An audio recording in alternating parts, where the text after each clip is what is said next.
예, 오늘 우리에게 주신 하나님의 말씀은 사무엘하 14장 12절부터 24절까지의 말씀입니다. 제가 가진 구약성경 485쪽입니다. 사무엘하 14장 12절부터 24절 말씀 중에 21절부터 24절까지의 말씀만 함께 보도록 하겠습니다.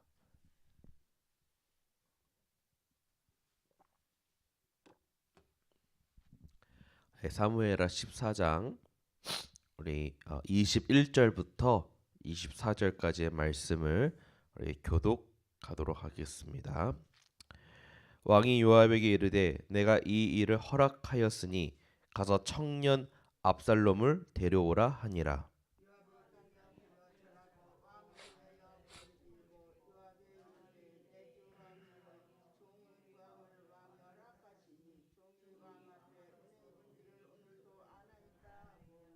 요압이 일어나 구술로 가서 압살롬을 데리고 예루살렘으로 오니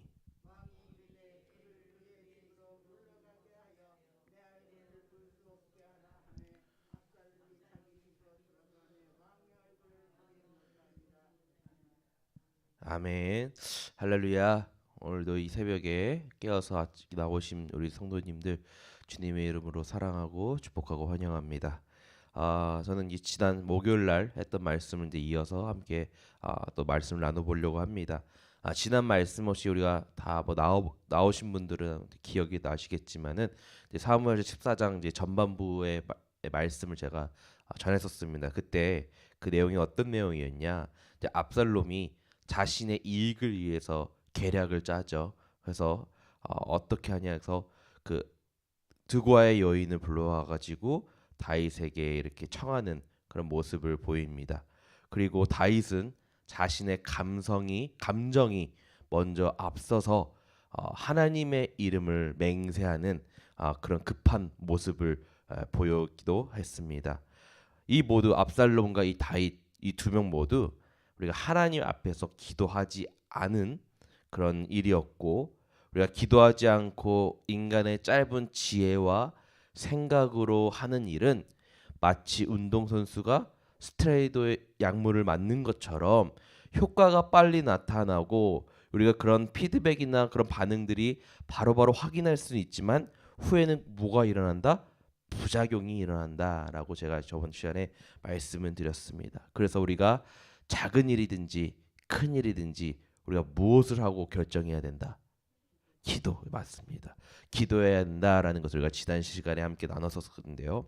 자, 오늘 우리 말씀을 또 이제 보도록 하겠습니다. 요압은 그래서 이제 드고아 여인을 데려와서 연기를 시켰죠.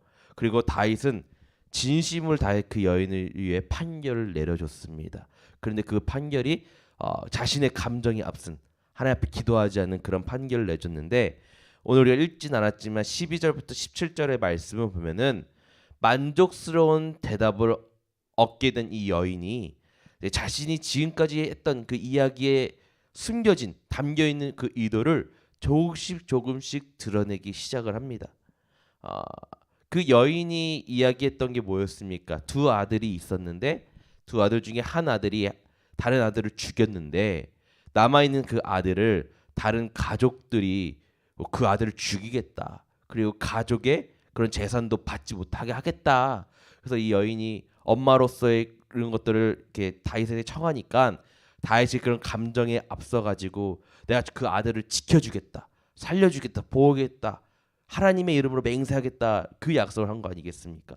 그러니까 이런 다른 사람의 아들조차 살인죄로부터 사면할 마음이 있다면은 당연히 왕의 아들 압살롬에게도 사면을 베풀어야 되는 거 아닙니까라는 그 의견을 보이는 거예요.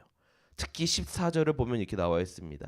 우리는 필경 죽으리니 땅에 쏟아진 물을 다시 담지 못함 같을 것이오나 하나님은 생명을 빼앗지 아니하시고 방책을 베푸사 내쫓긴 자가 하나님께 버린 자가 되지 아니하게 하시나이다. 그러니까 그녀는 어떻게 얘기하냐? 땅에 쏟아진 물을 다시 담을 수 없는 것처럼 이미 죽은 암논은 첫 번째 장자였죠. 죽은 이 암논은 어쩔 수가 없다, 이렇게 얘기하는 거예요. 그러면서 하나님은 사람의 생명을 빼앗기보다는 방책을 베푸셔서 내쫓긴 자가 하나님께 버림받은 자가 되지 않게 하시는 분이십니다라는 것을 말해요. 그러니까 이 여인이 말하는 하나님을 긍휼 그리고 자비가 그리고 그런 모든 은혜가 풍성하신 하나님이라는 것을 이 여인은 다윗 왕 앞에서 강조하고 있는 것입니다. 그러니까 이 여인의 얘기만 들어보면은 틀린 말 하는 게 아니에요. 하나님에 대해서 똑바로 설명하고 있어요. 올바른 말을 하고 있는 것 같이 보입니다. 그런데 문제가 뭐냐? 본인의 목적을 이루기 위해서 설득하는 도구로서 무엇을 사용했다? 하나님의 말씀을 사용했다라는 거예요. 하나님을 끌어왔고 와가지고 자신의 이익을 위해 사용했다라는 겁니다. 우리는 가끔 이렇게 두고와의 여인처럼 우리가 자신의 뜻을 돋보이고 상대편을 우리가 이해시키기 위해서 자기 상황 가운데 무엇을 주입시키냐? 하나님의 말씀을 끼워 맞추는 때가 있다는 것이죠. 우리가 그래서는 안 된다는 겁니다. 성경은 마음이 부패한 사람들이 하나님의 말씀마저 자기의 욕망을 채우는 도구로 사용한다고 경고하고 있습니다. 우리들은 우리들의 사리사욕을 채우기 위해서 우리들의 이익을 이끌어내기 위해서 하나의 수단으로 하나님의 이름을 사용하는 일을 경계해야 될 줄로 믿습니다. 우리가 신앙생활을 잘하던 사람들이 이단에 빠지는 경우가 있어요. 그 이단에 빠지는 경우가 무엇이겠습니까? 바로 왜곡된 진리에 대한 분별력을 잃었기 때문입니다. 그러므로 우리가 하나님의 진리에 대해서 올바른 분별력을 갖춰가지고 우리가 왜곡된 진리를 물리치고 이겨낼 수 있도록 항상 우리가 어떻게 해야 되겠습니까? 말씀과 기도 가운데 깨어 있어야 된다라는 겁니다. 우리가 항상 기도하며 말씀 가운데 깨어 있는 우리 계암교회 성도님들 되시기를 간절히 축원드립니다. 우리 19절 말씀 함께 보도록 하겠습니다. 왕이 이르되 이 모든 일에 요압이 너와 함께하였느냐 하니 여인이 대답하여 이르되 내 주 왕의 살아계심을 두고 맹세하옵나니 내 주 왕의 말씀을 좌로나 우로나 옮길 자가 없으리이다. 왕의 종 요압이 내게 명령하였고 그가 이 모든 말을 왕의 여종의 입에 넣어 주었사오니. 그러니까 이 여인의 말을 듣다가 다윗이 깨달은 거예요. 이거 이 여인의 이야기가 아니구나. 이거 모든 것들이 요압이 꾸민 거라는 사실을 눈치를 채게 됩니다. 그런데 이 다윗이 이러면 화가 나야 되잖아요. 어떻게 보면 벌해야 되는데 그러지 않습니다. 여인에게 속았다는 사실을 중요하게 여기지 않고 다윗이 어떻게 하냐? 이 모든 일을 꾸민 요압에게 명령을 하여서 누구를 데려오라고 해요? 압살롬을 데려오라고 해요. 21절입니다. 왕이 요압에게 이르되 내가 이 일을 허락하였으니 가서 청년 압살롬을 데려오라 하니라. 그러니까 여기서도 다윗이 지금 문제점이 뭐냐? 저번 시간에 얘기했지만 다윗이 이런 중요한 순간인데도 불구하고 무엇을 하고 있지 않아요? 여러분들? 기도하지 않고 있는 모습이에요. 그러니까 자신의 감정과 자신의 생각과 자신의 그런 위치 때문에 지금 이런 모든 일들이 일어나고 있습니다. 근데 우리가 21절에서 특이점이 있어요. 여러분 압살롬은 다윗의 누구입니까? 아들이죠. 근데 지금 여러분들 아들을 지금 뭐라고 부르고 있어요? 청년 압살롬이라고 부르고 있습니다. 여러분들은 혹시 여러분들 자녀를 애들 저희 어머니가 김강성 씨, 김강성 형제님 이렇게 부르진 않잖아요. 강성아, 아니면 사랑하는 아들 이렇게 부르진 않아요. 근데 지금 다윗은 뭐라고 부르고 있습니까? 청년 압살롬이라고 선을 긋고 있는 모습을 보이고 있어요. 그렇게나 보고 싶어하고 그리워하던 아들이지만은 내 아들 압살롬, 내 사랑하는 압살롬 이렇게 부르지 못하고 청년 압살롬이라고 부르고 있죠. 그러니까 다윗은 지금 왕으로서의 먼저 정의를 세워야 하기 때문에 아버지로서의 이런 사사로운 감정으로 행함이 아닌다라는 것을 나타내고 있는 걸 보여주고 있는 장면입니다. 그렇다면 이렇게 정의롭게 정말 이렇게 딱딱 이 모든 일들을 진행하려면은 먼저 이 아들의 이름 아들을 청년 압살롬이라고 선긋고 이렇게 부르는 것보다 반드시 먼저 확인해야 될 게 있었다라는 것이죠. 그것이 뭐냐? 바로 압살롬이 하나님 앞에 회개했느냐 안 했느냐. 회개를 하나님 앞에 정말 진정으로 해야지 이것이 먼저 부르고 하는 것들의 순서가 아니겠습니까? 근데 다윗이 그것을 빼먹었다는 것입니다. 그래서 말씀처럼 여러분 요압이 그래서 신났겠죠. 자신의 뜻대로 됐으니까. 그래서 압살롬이 살고 있는 구술까지 가가지고 직접 압살롬을 데려옵니다. 그리고 압살롬이 요압은 기대했겠죠. 이제 왕 이후에 압살롬이 이제 왕이 된다면은 나는 이제 성공이 난 이제 눈앞이다.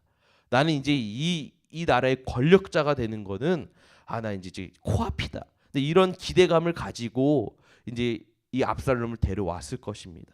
그런데 말씀을 보니까 이 다윗이 요압의 기대와는 다른 모습을 보여줘요. 24절입니다. 왕이 이르되 그를 그의 집으로 물러가게 하여 내 얼굴을 볼 수 없게 하라. 아멘. 압살롬이 자기 집으로 돌아가고 왕의 얼굴을 보지 못하리라. 궁으로 돌아온 압살롬을 다윗이 어떻게 하고 있습니까? 아예 만나주질 않는 거예요. 너무나도 그리운 아들이지만은 사실 이 마음 가운데 무엇이 또 남아있냐? 여전히 실망스러운 마음과 이런 증오의 감정이 이 다윗 가운데 사라지지가 않았다는 거예요. 그리고 다윗은 아버지로서뿐만 아니라 지금 위치가 뭐예요? 왕이라는 거예요. 그렇기 때문에 정의를 세워야 할 왕이기 때문에 아들이라고 너무 빨리 화해하고 용서해 주는 것은 또 백성들이 보기에는 부끄럽고 옳지 않은 행동이라고 판단했을 수 있을 것입니다. 그렇다면 여러분들 반대로 압살롬의 마음은 어땠을까요? 성경에 나와 있지는 않지만은 3년 만에 그리웠던 집으로 돌아온 압살롬이에요. 그렇다면 이제 상상을 했겠죠. 사람들이 반겨주고 그리고 그렇게 보고 싶고 그렇게 얼굴 막대고 싶었던 아버지를 한번 안고 아버지께서 따뜻한 마음으로 그 넓은 품으로 아들을 용서해주는 마치 탕자의 이야기처럼 아버지가 그 집 나간 아들을 품어주고 사랑해줬던 그런 모습을 기대하지 않았겠습니까? 그런데 어떻게 해요? 오랜만에 돌아온 집인데 아버지 다윗은 어떻게 합니까? 만나주지를 않는 거예요. 그때 받았던 압살롬의 마음에 여러분 사랑보다는 상처가 됐었겠죠. 상실감이 들어왔겠죠. 그래서 그런 마음들이 점점 커져서 아버지를 향한 미움이 점점 커져서 나중에 어떤 일이 벌어지게 됩니까? 아버지를 반역하는 그 일을 일으키게 된다는 것입니다. 사랑하는 성도님들, 다윗이든 압살롬이든 모든 사람들은 죄는 단순히 시간이 지난다고 해서 우리가 감정이 무마시킨다 해서 해결될 수 있는 문제가 아니라는 겁니다. 반드시 철저한 회개와 반성이 있어야 된다는 것입니다. 하나님은 어떤 하나님이세요? 자비의 하나님이세요.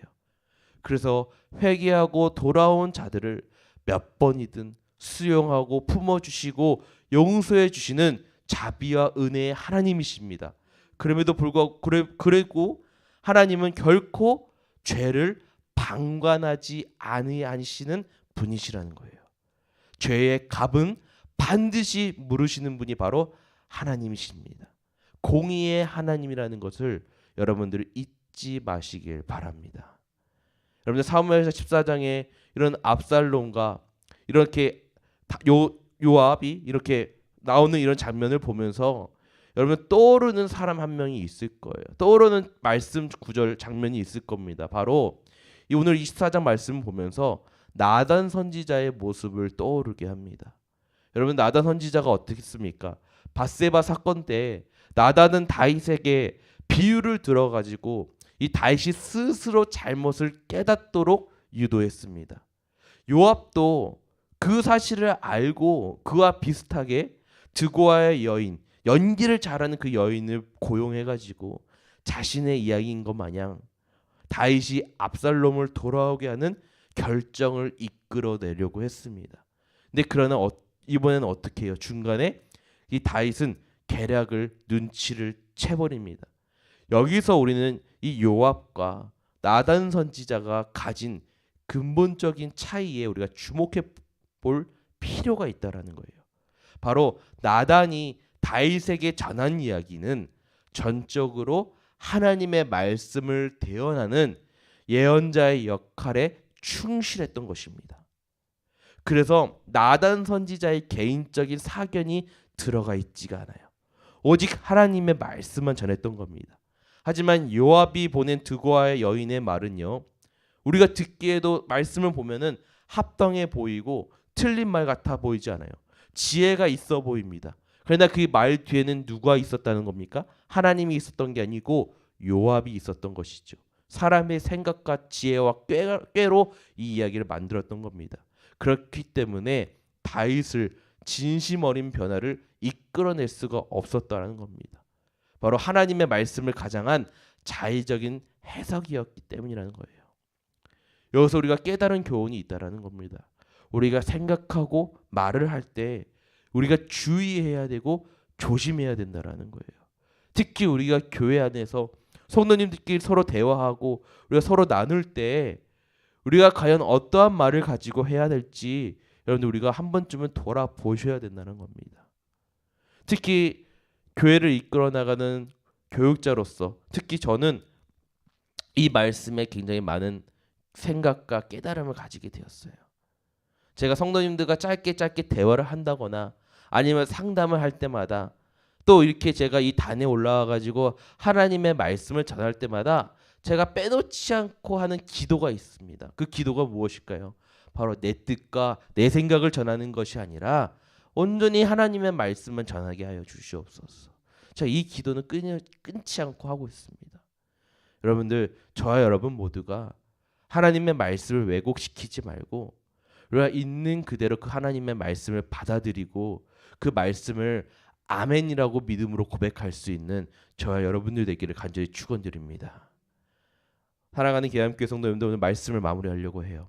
우리는 오늘 말씀을 통해서 몇 가지 사실을 알 수가 있습니다. 첫 번째는 죄라는 것은 어떻게 해야 돼요? 그냥 넘어가서는 안 된다라는 겁니다. 반드시 회개해야 돼요. 회개하지 않으면은 여러분들 그 후에 반드시 부작용은 일어나게 됩니다. 그래서 반드시 하나님 앞에 회개를 구하고 우리가 상대방을 용서할 수 있고 또한 상대방의 용서를 그 사과를 받아들일 수 있는 넉넉한 마음을 구해야 될 줄로 믿습니다. 그리고 두 번째는 요압과 드고아의 여인처럼 우리 선한 그리스도인들을 넘어뜨리려고 하고 현혹시키려고 하고 속이려고 하는 그러한 자들이 곳곳에 있다라는 겁니다. 그러기 위해서는 우리가 어떻게 해야 돼요? 영적으로 항상 우리가 긴장하고 있어야 되고 영적으로 바로 서 있어야 된다는 겁니다. 그러기 위해서 어떻게 해야 되겠습니까? 단순해요. 올바른 신앙생활. 우리가 기도하고 예배하고 말씀 생활하는 거 우리가 제대로만 한다면은 우리가 그런 거에 넘어가지 않고 현역 당할 일이 없다라는 것입니다. 또한 우리가 교회에 담임 목사님을 비롯해서 전도사님 또 저까지 교육자들이 있지 않습니까? 내가 헷갈리는 일이 있다. 누군가 얘기를 하는데 이거 좀 분별이 좀 헷갈린다 이러면은 언제든지 담임 목사님과 신방전도사님한테 말씀하는 거예요. 그럼 우리가 담임 목사님께서 올바른 길로 안내해 주시고 또 그 말씀 가운데 우리가 그 말씀만 잘 들으면은 우리가 헷갈릴 일이 없다라는 거예요. 그렇기 때문에 우리 사랑하는 계암교회 성도님들 항상 그 말씀 가운데 신앙 가운데 바로 서 있기를 간절히 축원드립니다. 그리고 마지막으로 우리가 마음대로 하나님의 말씀을 자의적으로 또한 나의 이익을 위해서 사용하면 안 된다는 겁니다. 여러분들 하나님의 말씀을 있는 그대로 전하고 또 그 하나님의 말씀을 있는 대로 믿고 순종하시기를 간절히 소망합니다. 여러분들 담임 목사님께서 말씀을 전할 때마다 그런 거 생각 전혀 안 하시고 딱 말씀을 전하시잖아요.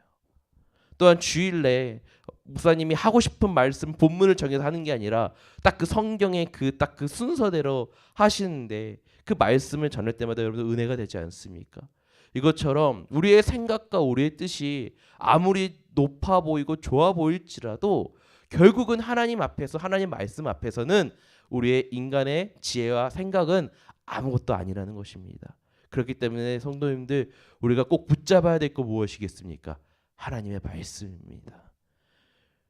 그래서 중요한 건 여러분들 오늘 이 사무엘하 14장 이 말씀을 통해서 우리가 가장 먼저 무엇을 먼저 해야 되냐? 바로 하나님 앞에 기도하고 하나님과 함께하는 것을 가장 먼저 최우선시하고 중요하게 여기시길 간절히 소망합니다. 여러분들 하나님과 멀어지지 않다면은 다윗이 정말 그 좋았을 때처럼 하나님과 가까이 하고 하나님께 기도하는 자였더라면은 오늘 같은 일이 일어났을까요? 압살롬이 그렇게 나중에 그렇게 되는 그런 부작용이 과연 일어났을지 여러분 생각해 보시길 바랍니다. 과연 우리가 무엇을 먼저 해야 되겠습니까? 우리가 저번 시간에는 하나님 앞에 기도가 먼저야 된다라고 얘기했고 오늘 이 시간에는 우리가 압살롬을 먼저 데려오기보다는 먼저 회개가 필요하다 이 얘기를 저는 전하고 싶은 거예요. 그래서 이 합치면 결국 뭐냐? 하나님 앞에 함께하고 하나님께 기도하는 것이 우리가 먼저 되어야 된다. 여러분들 이 사실을 꼭 기억하시길 바랍니다. 그래서 여러분들 이번 한 주 또 오늘 이 시간 가장 맨 처음 시간을 하나님 앞에 나와 예배드리러 오고 또 기도하러 온 우리 성도님들을 제가 너무나 축복하고 감사하는 거예요. 오늘 이 믿음을 가지고 오늘 이 말씀을 가지고 여러분들 항상 여러분들 시작할 때마다 무엇을 할 때마다 여러분들 기도하면서 하나님과 함께 믿음으로 나아가는 저와 여러분들 되시기를 간절히 축원드립니다.